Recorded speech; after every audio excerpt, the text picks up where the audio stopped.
I've been sitting here for the last 15 minutes, which seem like an eternity, trying to remember my winter respite, but I couldn't.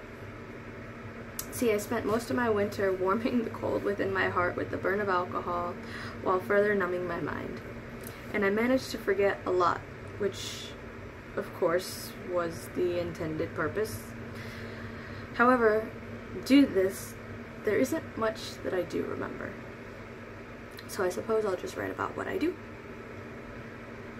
I remember a man who made me smile. He sported a trucker hat, ink-stained skin, and had a way that he twisted the metal ring that pierced his lip when he laughed. And his laugh always ended in a cocky smile, and a brilliant one at that. I believe that's what drew me in the most, physically, at least. See, I'm not one to be attracted by fancy feathers. What really made me fall for him to begin with was his confidence. The way he glowed when he spoke about his first love, music. And finally, the kindness of his soul that he hid away from the rest of the world. I remember watching TV and movies and laying on the couch. I remember singing along to music in his car and finding adventures at parks and pounds and the beach. I get taken back to him and my sand-coated skin and alcohol-saturated blood coursing through our veins. We would laugh about the past and the present and what our future could hold and would hold, while we stared at the waves crashing and retreating, only to crash again. I remember the passion that manifested through sloppy kisses and intense intimacy. I recall wanting to spend the night holding him again. We had once gone camping. He had planned this wonderful evening with a picnic by the moonlight, and we drank homemade wine in the midst of nowhere, surrounded by nothing but trees and darkness. And we had nothing to distract us from one another.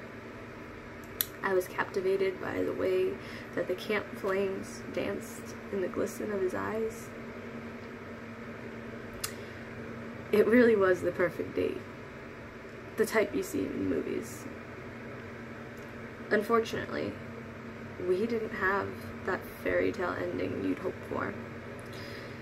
See, the laughs, they turned into fights. And we pushed each other away constantly. I remember screaming into my pillows, tears streaming down my face when I couldn't find a way to verbalize the endless monologue that ran through my head that I desperately wanted him to understand. I remember being up at 4 a.m., not being able to close my swollen eyes and lay my head to rest, and instead tearing down the pictures that I had just framed of us for Christmas. I cursed his name and sang along to all the depressing music on the radio. I remember sitting by my phone, fixing myself a drink, then eventually drinking straight out of the bottle when the phone never rang. And then I couldn't remember anything at all. I had forgotten my own name, but I still cursed his.